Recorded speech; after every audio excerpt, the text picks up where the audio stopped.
Hallelujah. Ok.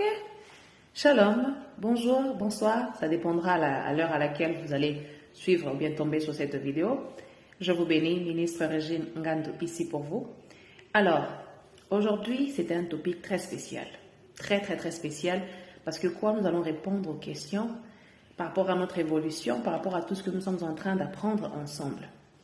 C'est vrai que j'avoue que je réponds toujours aux questions lorsque je fais des lives. Je ne réponds jamais en privé, j'accumule vos questions et lorsque je fais des lives comme ça, c'est là où je profite de répondre à vos questions pour tout simplement satisfaire mon audience. Alors, sans plus tarder, j'aimerais toucher quelques topics qui étaient posés en forme de questions. Mais moi, ministre Régine, je ne vais pas répondre ça en forme de questions-réponses, mais par contre en forme de conseils d'une amie à une amie, bien d'une sœur à une sœur, d'une mère à une fille, ou pourquoi pas aussi aux garçons, aux hommes, aux fils. Alors c'est parti. Premièrement, j'aimerais dire ceci. Lorsqu'une femme est regardée de loin, elle est très bien appréciée. Lorsqu'une femme est au loin, elle est très bien appréciée. Et j'aimerais ajouter, lorsqu'un homme est de loin, est vu de loin, lorsqu'une femme regarde un homme de loin, lorsqu'un homme regarde une femme de loin, on apprécie ce qu'on voit. N'est-ce pas que c'est génial d'apprécier ce que tu vois? Eh bien oui, c'est très génial. C'est fabuleux et fantastique d'apprécier ce que tu vois. Pourquoi? Parce qu'il faut regarder pour être attiré. Et notre regard est capté par ce que nous voyons. D'où nos yeux. Si Dieu avait permis que nos yeux soient à la place qu'ils sont, ce n'était pas par hasard. C'était pour regarder. Mais est-ce que devrais-je plutôt conclure que je me mettrais avec une personne par rapport à ce que je vois de la personne au loin? Ma réponse est non. Est-ce que je devrais conclure que je me mettrais avec une personne par rapport à nos 10 ans de relation, de vie commune, de concubinage, pour déterminer si la personne est réellement faite pour moi ou pas? Non. Mon père, le pasteur, docteur, révérend Daniel Ngannou Kasonda, un grand missionnaire, a dit ceci. Dans ses dires, il dit souvent qu'il n'aime pas il n'aime pas voir 2 personnes vivre dans une même maison sans pourtant avoir accompli ou fait ce qu'il faut dans la famille. Il n'a jamais encouragé ça. Mais dans la ville là où nous avons grandi, là où moi j'ai grandi, là où mon père travaillait, œuvrait, le Seigneur, cette communauté-là avait l'habitude de vivre dans le Yakatovanda.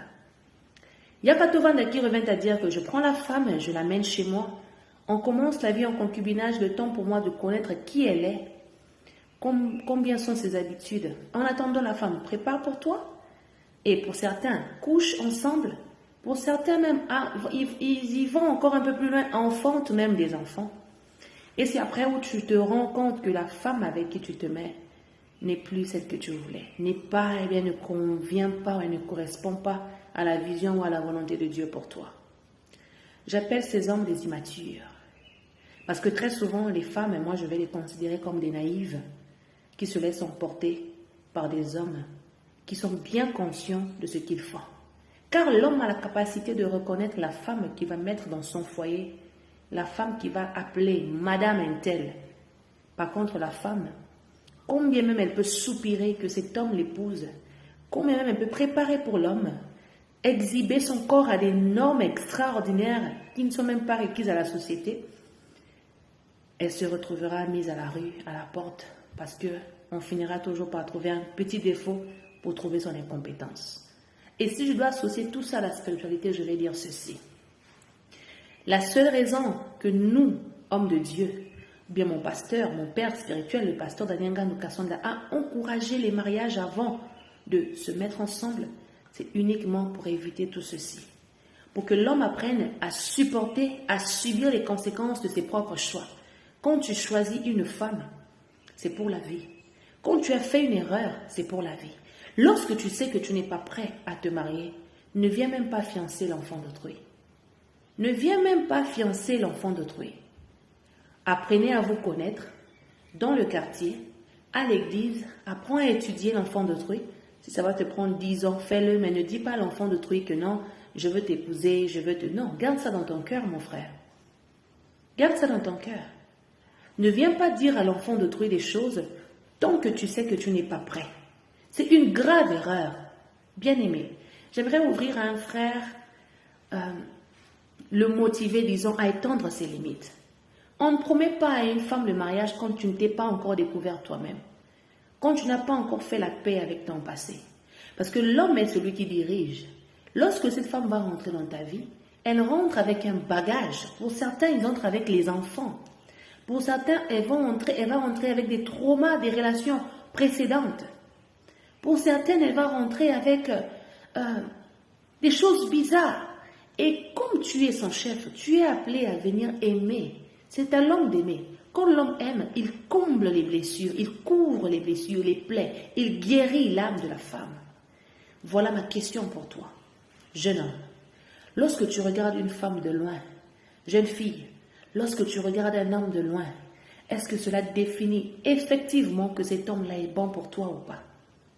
Est-ce qu'il te faudra prendre 10 ans, 6 ans de fiançailles pour dire que la femme ici, l'homme ici est vraiment la personne qu'il me faut?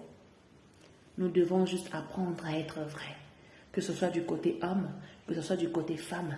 Apprenons à connaître nos identités. Je les ai prêchées la fois passée. Dès que tu connais ton identité, jeune fille, concentre-toi sur l'école. Va à l'école, étudie, apprends à te connaître, à connaître ta mission, ton appel et applique-toi dans la société. Si tu n'as pas le travail, prie que Dieu te donne un petit travail pour que tu puisses commencer à t'exercer. Et c'est à base de là que ton mari viendra te prendre de là. L'homme aussi, travaille, fais ta vie, cherche ta vie, construis-toi. C'est l'homme qui quittera son père et sa mère. Quitte chez ton père et ta mère. Avant de t'attacher à ta femme, apprends à quitter. Apprends à te détacher de la dépendance de l'argent de ta mère et de ton père. Dès que tu deviens un homme autonome, c'est là où tu peux commencer à lancer les coups d'œil sur une sœur. Et apprends à l'étudier sans pourtant qu'elle ne le sache. Ne la fais pas comprendre que je suis en train de t'étudier. C'est mieux ainsi pour protéger le cœur de l'enfant d'autrui. Pour la sécuriser, elle. Comme ça, il peut y avoir 5 frères qui t'observent et celui qui sera prêt, qui pensera que non, tu es mieux, viendra et t'épouse et tu es parti. Que de donner... Tu dis à l'enfant d'autrui, on va se marier. Elle enlève tout, elle écarte tout pour toi. Elle renonce à tous les autres hommes pour toi. À tout potentiel candidat, parce qu'on dit chez nous les chrétiens que non, quand tu es déjà engagé un frère, tu ne peux pas aller au restaurant avec un autre frère. Des conceptions tellement erronées qui poussent les femmes à subir, à souffrir, à pleurer. J'ai eu ce témoignage de ce couple, cette jeune fille qui a été déviergée par son petit ami. Quelque temps après, l'homme l'épouse, mais cet homme-là demande le divorce peu de temps après. Des années après, tu l'as trompé avec plusieurs femmes. Tu as eu des enfants avec plusieurs femmes. Elle t'a supporté comme ça. Tu es sorti dehors, faire des conneries. Elle t'a supporté comme ça. Et à la fin, tu décides de l'abandonner. Ça fait de cette femme une femme naïve? Non. Elle n'est pas naïve. Elle est amoureuse. Elle a un cœur pur. Lorsque tu as un cœur pur, tu tombes toujours dans ce genre de choses. Et ce n'est pas un truc qu'il faut regretter. Ne change pas la nature de ton cœur à cause de la méchanceté du monde. D'où, pour conclure par rapport à cette première question, jeune fille, désormais il faut se poser la question. Lorsqu'un frère te regarde, il t'admire, il t'approche, dis-lui ceci. Mon frère, lorsque tu m'as regardé de loin, tu m'as trouvé belle, tu m'as apprécié avec mon make-up, tu m'as apprécié avec mon charisme et tout. Et lorsque tu me demandes de me rapprocher de toi, de faire des sacrifices pour toi, de faire des exceptions pour toi, pour te considérer, pour apporter un plus, une lumière dans ta vie, parce que beaucoup d'hommes ne reconnaissent pas que ce sont les femmes qui les apportent la lumière. Ils sont certainement inconscients par rapport à ça. Mais beaucoup d'hommes qui arrivent à le comprendre, ils savent reconnaître que si je suis ce que je suis, bien si j'ai atteint ce niveau, ou si j'ai amélioré par rapport à ma conscience, ma connaissance, ma mentalité, c'est parce qu'il y a une nouvelle femme qui est rentrée dans ma vie, qui a bouleversé ma conception. Et ça vaut de l'or. Et ce n'est pas toutes les femmes qui offrent ça aux hommes. Et pose à cet homme la question, si je quitte l'autre coin là-bas, tu vas me supporter? Quand je me rapprocherai de toi, serai-je toujours à la hauteur? Qu'est-ce qui me garantit que je serai à la hauteur quand je vais me rapprocher? Question mark that we need all to answer. Nous ne comprenons pas tous le même langage. C'est la raison pour laquelle je vais donner une illustration pour accompagner ce premier topic, bien cette première question que je suis en train de développer avec toi. Supposons que tu es une femme, tu es habillée en blanc, tu es dans le coin de la rivière. Tu es au bord d'une rivière, tu fais ton travail, tu fais tes projets, tu fais tout ce que Dieu t'a béni avec. Tu es en train de te contenter de ce que Dieu t'a donné. Mais tu es habillé en blanc, tout en blanc. Et de l'autre côté de la rivière, il y a un jeune homme élégant qui est aussi assez intelligent. Et il a de l'attirance sur toi, tu as de l'attirance sur lui. Et là, je ne parle pas des prophéties. Peu importe que ce soit des prophéties, que Dieu ait dit ça en prophétie ou pas, mettons tout ça de côté. J'essaie de mettre la spiritualité de côté, combien même ça interviendra de temps en temps. Alors, lorsque le frère te regarde de loin, au loin, il t'apprécie avec ton habit blanc. Maintenant, voici la question que nous nous posons. Très cher frère, lorsque je quitterai avec mon habit blanc pour traverser la rivière et venir vers toi, devrais-je utiliser mon effort pour traverser la rivière et venir vers toi? Question mark that we need all to answer. Point d'interrogation que nous devons tous répondre. Si la femme doit faire ce sacrifice-là, pourquoi plutôt c'est à la femme de faire ce sacrifice-là? De quitter là où elle est, de laisser ce qu'elle a et venir traverser la rivière pour toi. Supposons que la femme n'a pas les moyens pour prendre le canot rapide ou bien un bateau tout simplement et qu'elle a l'habit blanc. Devrait-elle prendre la pirogue? C'est une pirogue. Devrait-elle prendre une pirogue? Faire ce sacrifice pour toi l'homme? Question qu'on doit tous répondre. Et je peux aller encore un peu plus loin. Supposons que l'homme, par amour, par intelligence, par maturité, décide d'envoyer un canot rapide pour qu'on prenne la dame et que la dame traverse le coin pour venir à l'autre bord et rejoindre cet homme. Lorsqu'elle va se rapprocher, est-ce que tu as conscience que son visage ne va pas rayonner comme elle rayonnait de loin? Lorsqu'on regarde les gens à la télé, ils rayonnent. Mais quand la personne se rapproche, va-t-elle encore rayonner au même niveau que lorsqu'elle était au loin? Question mark that we all need to answer. Ce qui revient à dire que lorsque tu regardes quelqu'un de loin, tu l'admires, tu regardes ses qualités, ses valeurs, ses conceptions. Tu l'admires, c'est la même chose avec les hommes qui ont qui ont inventé des grandes choses dans ce monde. Einstein, tout ce monde. Quand on les regarde, on les admire. Mais quand tu te rapproches de lui, tu rentres dans sa vie, tu te rends compte que sa vie est boring. Dans le sens où il devient Tintin. Tu dis, mais comment expliquez-vous un homme Tintin comme ça, qui joue comme ça, qui se comporte comme ça? C'est lui qui a écrit des grandes choses, c'est lui qui a fait des grandes œuvres, c'est lui qui a créé des grandes œuvres, c'est lui qui a fait des grandes conférences et tout. Oui, on n'est pas tout le temps intelligent. On n'a pas tous les jours la maîtrise de soi. On est appelé parfois à se relaxer et à se détendre. Qu'est-ce que je veux dire par là? Lorsque la dame va venir, quand elle va traverser et qu'elle va se rapprocher, l'éclat de son habit ne sera pas aussi éclatant. Parce que lorsqu'elle était au coin là-bas, peut-être qu'elle utilisait les ring light, pour ajouter l'éclat à son habit. Peut-être qu'elle a ajouté le fond de teint pour camoufler les boutons qui sont sur son visage. Mais une fois que la dame se rapprochera de toi et qu'elle sera devant toi, c'est là où tu verras ses imperfections. C'est là où tu verras qu'elle a une cicatrice ici. C'est là où tu verras qu'elle a des boutons ici. C'est là où tu verras qu'elle parle beaucoup peut-être, ou qu'elle est très sécrétive, ou bien je ne sais pas. Et c'est à cet instant-là que tu décideras que non, après avoir fait 6 ans avec toi, en 6 ans, je décide que tu n'es pas celle qu'il me faut. Non. Alors, en conclusion, je dirais ceci. Lorsque vous appréciez quelqu'un, désormais, changeons notre façon de réfléchir et de voir les choses.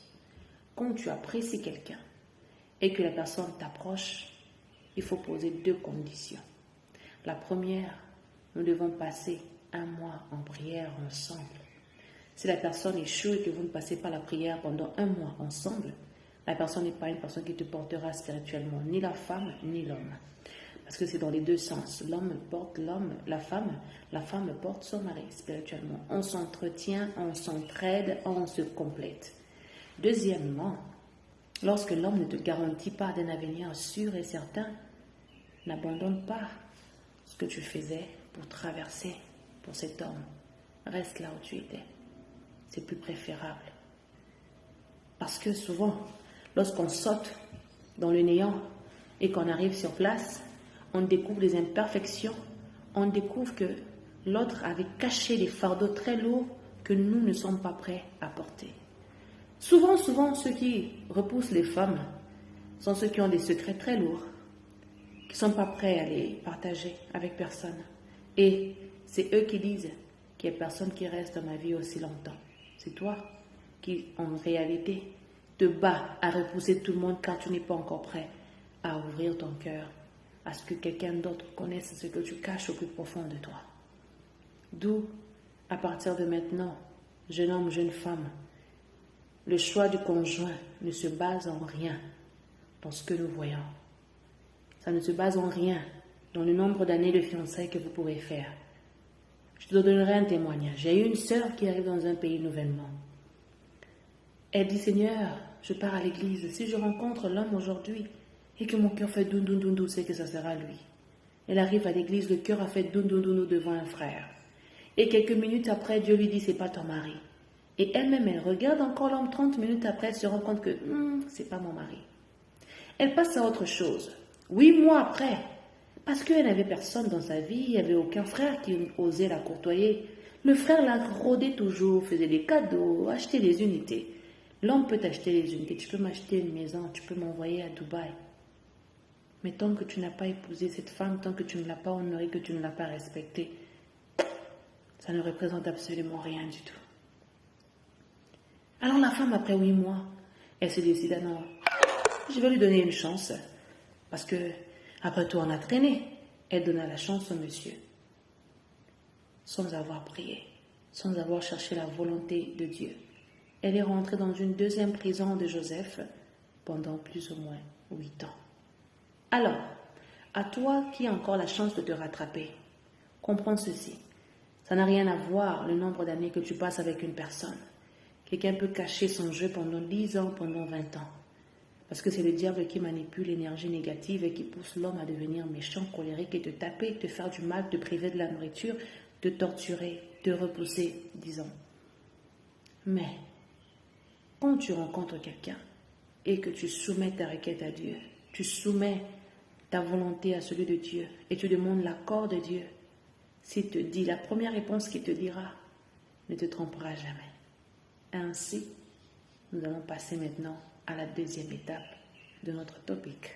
D'où retiens ceci. Il est bien beau d'aimer quelqu'un de loin, mais il est encore mieux de communiquer avec la personne.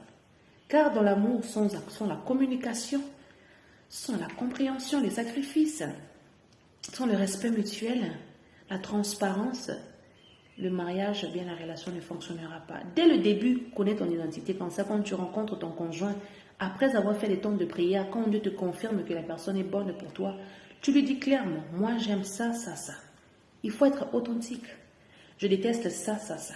Mes ambitions, c'est ça, ça, ça. Je veux ça, ça, ça de mon mari. J'attends ça, ça, ça. J'espère avoir ça, ça, ça avec mon mari. Quand tu déposes tes requêtes dans un plateau, tu apportes la transparence parce que l'autre n'est pas Dieu pour deviner ce que tu penses. Ainsi, tu lui donnes le libre champ de choisir si ça lui convient ou pas. Si ça lui convient, il restera. Et il va combler les vides là petit à petit. On ne construit pas une maison en une journée, mais au moins il sait que ma femme a une vision de construction. Ma femme a une vision d'aider les orphelins. Ma femme a une vision de faire les shootings. Ma femme a une vision pour ceci et pour cela. Et l'homme aussi, il dit ces choses. Comme ça, la femme sait que mon mari veut ça dans le futur. Ainsi, le couple là est transparent et vous vivez longtemps. Tant qu'il n'y a pas de transparence, il n'y a pas de communication, il n'y a pas d'équilibre, il n'y a pas d'authenticité, le mariage là ne fonctionnera jamais. Alors, sans plus tarder, je passe à la phase 2 pour répondre à la deuxième question. On y va. En réalité, je suis le genre de personne qui apprend dans la douleur. Je suis dans la meilleure phase de ma vie.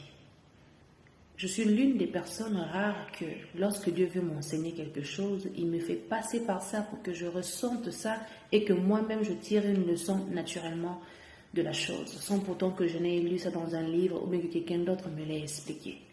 Car il n'y a qu'un enseignant qui enseigne. Quand la nature t'enseigne, quand Dieu utilise la nature, les événements pour t'enseigner, ça fait de toi un meilleur enseignant parce que tu as ressenti les choses.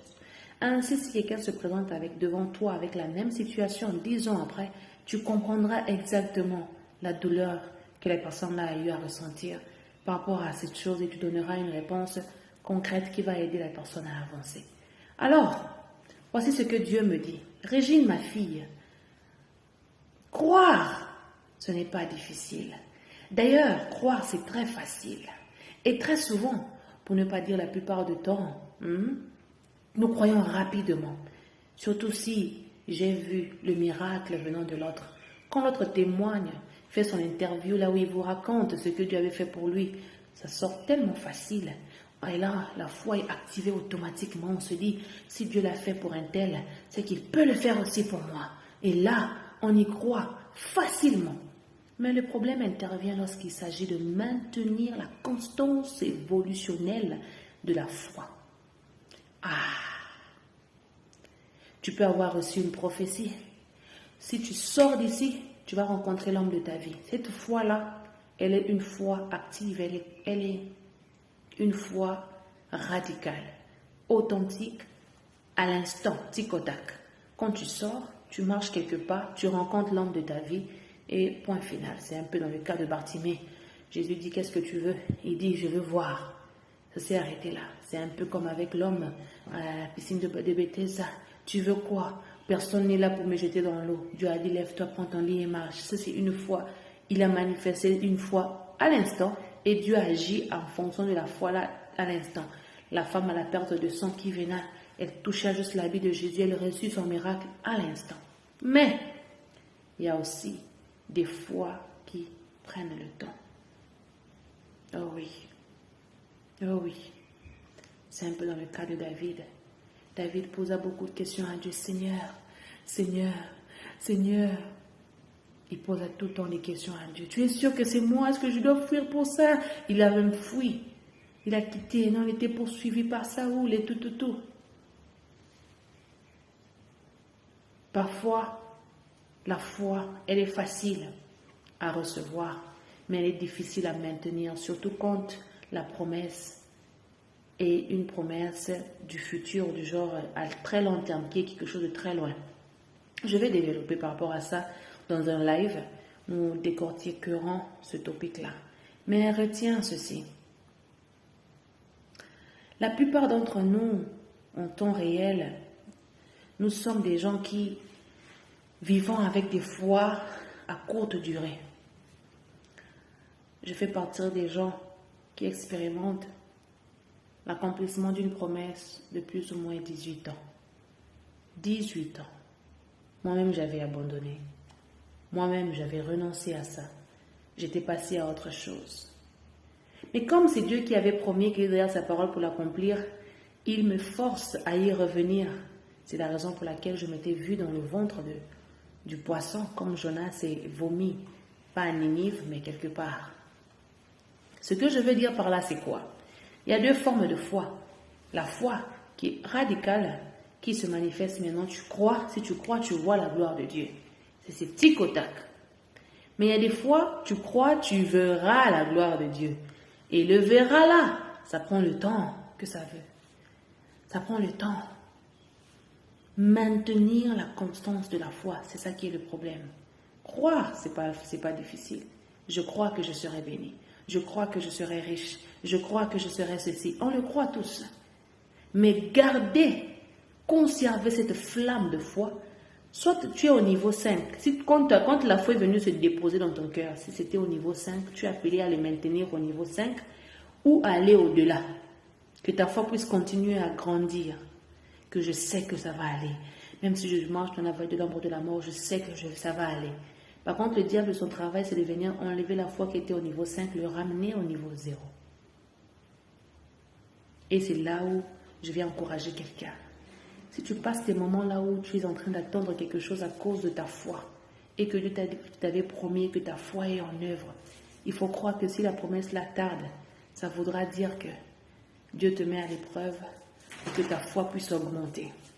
Et quand la foi augmente, ça nous amène à développer les caractères, à améliorer nos comportements, à changer ce qui doit être changé, pour que lorsque la promesse va s'accomplir, elle nous trouve dans une position bien prête à recevoir. Et très souvent, quand on arrive à ce point-là de recevoir, le goût est déjà fini. Tu as tellement souffert, tu as tellement patienté, tu as tellement supporté que lorsque la bénédiction vient frapper enfin à ta porte, au lieu que ça te fasse wow, ça te fait ok, le goût est déjà parti. C'est souvent excitant quand tu veux quelque chose et que ça vient à toi à l'instant. Mais très souvent, quand tu veux quelque chose, ça vient à toi des temps après. Courage. Si tu dois pleurer, pleure. Quand Dieu te donne l'occasion de pleurer, il faut pleurer. Dans ton parcours de patience par rapport à l'accomplissement de ton miracle, s'il faut pleurer, pleure. Il y aura des jours où tu vas pleurer. S'il faut pleurer, pleure. Pleure de tout ton cœur. Laisse-toi aller, laisse que ça sorte. Et quand tu te réveilleras avec l'envie de rire, la joie et le bonheur de vivre, ris, vis, profite de la vie. Car la vie est belle avec Jésus. Eh oui, s'il y a l'appétit pour manger ce jour-là, mange. Parce que, tu sais pas, demain peut-être le diable va te frapper encore et va enlever l'envie là. Et très souvent, Dieu permet ça. Il permet ça pour forger notre cœur. Notre cœur, oui. Il permet ça pour forger notre cœur et faire de nous des meilleures versions de nous-mêmes. Nous développerons ce sujet dans le live. Comme ça, on va mieux comprendre de quoi je veux parler. Mais il faut retenir juste qu'il y a deux formes de foi. La foi là où on te promet, ça se réalise à l'instant. Et puis la foi là où c'est aveugle, tu es appelé à attendre, à espérer jusqu'à ce que la chose s'accomplisse. Et ça peut prendre autant de temps. Et dans le processus là, il y aura les lamentations, il y aura le découragement, il y aura la peur, il y aura les pleurs, il y aura l'envie d'abandonner, l'angoisse, il y aura l'amertume, parfois il y aura même la haine. Là où tu commences à dire je déteste, tu m'énerves, il y aura tout ça. Mais quand après être libéré des pleurs, des soucis, des colères là, du chagrin là, Dieu trouvera toujours un moment où il va faire ressaisir ton esprit pour que tu reprennes encore courage de croire encore à nouveau. Parce qu'au fin fond de toi, tu sais que cette couronne-là te revient de droit. Yes. Enfin, je vais finir avec cette question qui n'est carrément pas spirituelle. Ça, c'est pas spirituel. Écoute. Waouh. Apprends à accepter de l'aide. Apprends à accepter de l'aide. Souvent, nous sommes trop orgueilleux pour reconnaître que nous ne sommes pas capables de tout faire. Et Dieu, parfois, il permet à ce que nous nous retrouvons dans des circonstances où notre orgueil est brisé. Et quand l'orgueil est brisé, ça veut dire que Dieu te met à l'épreuve pour que tu puisses atteindre le niveau où tu demandes et tu suscites aussi de l'aide des autres. C'est pas pour rien que Dieu nous demande de susciter de l'aide. Demandez, l'on vous donnera, frappez et on ouvrira et autres. Parce que Dieu veut nous rappeler à chaque instant que nous ne sommes pas complets. On est complémentaires. On a toujours besoin des autres. Personne ne se suffit à lui-même. À partir de maintenant, fais comme moi. Deviens assez courageux pour demander de l'aide. Quand ça ne va pas, décide d'en parler. À des gens de confiance, on ne sait pas. C'est Dieu qui, si tu n'as pas quelqu'un de confiance, prie, demande à Dieu de t'orienter vers une personne de confiance. Comme moi, j'avais prié et Dieu m'a orienté vers une personne de confiance. Toi aussi, tu peux faire pareil. Parce que des fois, ça fait bien d'en parler. Oui, on en parle pour minimiser la gravité, bien la grandeur du problème. Souvent, c'est important d'en parler. Quand tu en parles, toi-même, tu te rends compte que c'était seulement ça le problème. C'était juste le petit problème ici. Et qui voulait me pousser à prendre des décisions aussi radicales, des grandes décisions comme ça. Yes, c'est très important. Il faut avoir la transparence et apprendre à accepter de l'aider et à les demander. Quand tu n'as pas, apprends à être aussi humble pour dire que je n'en ai pas. Aidez-moi, soutenez-moi. C'est important. Il vaut mieux le faire que de vivre dans son orgueil, te croyant capable de tout. Ce n'est pas bien. Waouh! Ce quatrième topic n'est pas du tout spirituel, mais je vais y répondre. On ne reconnaît pas la propriété et la beauté d'une femme par ses ongles. Non, pas du tout. Est-ce qu'on reconnaît la propriété et la beauté d'une femme par ses ongles? Non. Nos mamans dans les anciens temps, malheureusement, elles n'avaient pas des ongles, des longs ongles, elles ne collaient pas ces histoires-là. Il faut comprendre que je suis I'm a nail technician, du genre j'ai fait des études de technologie des ongles par rapport aux soins des ongles et aux soins capillaires et tout ça. Alors je m'y connais très bien pour te conseiller de ne pas trop appliquer les gels, les acryliques, toutes ces choses. Je ne t'encouragerai pas. Non seulement parce que nos anciennes mamans, les femmes anciennes africaines, n'utilisaient pas ça, mais aussi parce que cela apporte le cancer à la langue. Les femmes qui sont tout le temps avec des longs ongles et tout, c'est beau, oui, à voir, c'est très beau, c'est sexy. Mais ces femmes-là, elles ne se lavent pas bien le corps apparemment. Parce que les ongles t'empêchent d'utiliser tes doigts comme il le faut. Si Dieu t'a créé avec 5 doigts et des ongles qui doivent pousser très lentement, parce qu'il sait que tu as besoin de tes doigts pour faire des travaux. Et quand tu es tout le temps avec des longs ongles, ça t'empêche de faire beaucoup de choses. Mais ça, c'est même pas mon problème. Mon problème, c'est plus par rapport à la maladie que ce que les ongles pourront t'apporter. Les acryliques et les gels apportent du cancer au long terme. Il faut éviter pour ne pas finir par avoir des cancers des doigts. Qu'en est-il alors des cabellos? Je ne veux pas rentrer dans la spiritualité parce que nous savons tous par rapport à la spiritualité, on dit que les cheveux là sont souvent attachés aux esprits. Mais si je veux être naturelle et si je veux parler de ça en forme normale, les cabellos sont bien. Les perruques sont bien, ça rend joli, ça te permet d'économiser ton argent pour une bonne période. Oui, mais il ne faut pas oublier que ceux qui mettent les frontales, on leur met souvent les cols. Ces cols-là gaspillent ta cuir chevelure, ça gaspille le devant de la poussée des bébés, your baby hair. Ça abîme tes baby hair. Un bon matin, tu te réveilleras avec un covo tout devant ici. Il n'y aura plus de cheveux. Comment tu vas faire? Ça ne sera pas bien pour toi. On va accuser qui? Parce que les cols là, ça tire les cheveux, ça abîme les cheveux. Et ta cuir chevelure sera abîmée, surtout le devant. Ça sera catastrophique à la langue. Ça sera très dommage que tu puisses avoir une tête ressemblant à un extraterrestre. Ah, les défrisons. Ben oui, il faut vous rappeler que les défrisons sont des choses aussi qui ont été dites, données, bien encouragées par les femmes blanches à l'époque. Les femmes blanches ont encouragé que les femmes noires puissent utiliser les défrisons. Alors ils ont amené ça avec les acides pour que les femmes noires utilisent les défrisons pour que leurs cheveux deviennent lisses, pour qu'elles toutes deviennent pareilles. Que les femmes noires ressemblent aussi aux femmes blanches. Pourquoi? Parce que les hommes blancs à l'époque aimaient les cheveux afro des femmes noires. Quand l'homme blanc à l'époque regardait une femme noire avec ses cheveux touffus, il tombait rince-dingue d'elle, amoureux d'elle, et ça rendait les femmes blanches jalouses. C'est pourquoi les femmes blanches ont fabriqué les produits de défrisons avec beaucoup d'acide pour abîmer les cuirs chevelures des femmes noires. Et c'est la raison pour laquelle, au fur et à mesure les générations venaient, les cuirs chevelures là ont perdu sa saveur naturelle.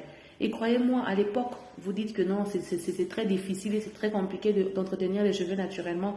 Moi, je suis contre ça, je pense que c'est pas difficile. Il faut juste un peu plus de volonté et puis avoir des modèles naturels africains pour tresser. Mais en soi, c'est pas difficile. Sinon, nos parents dépensaient beaucoup d'argent à l'époque pour faire des cheveux naturellement. Non. Ce sont des conceptions erronées qu'il nous faut sortir de la tête. Applique des huiles qu'il faut dans tes cheveux. Fais-toi des modèles naturels africains et tu seras toute belle. Parce que la beauté dépend de la personne qui te regarde. Les femmes qui sont naturelles aussi sont très belles.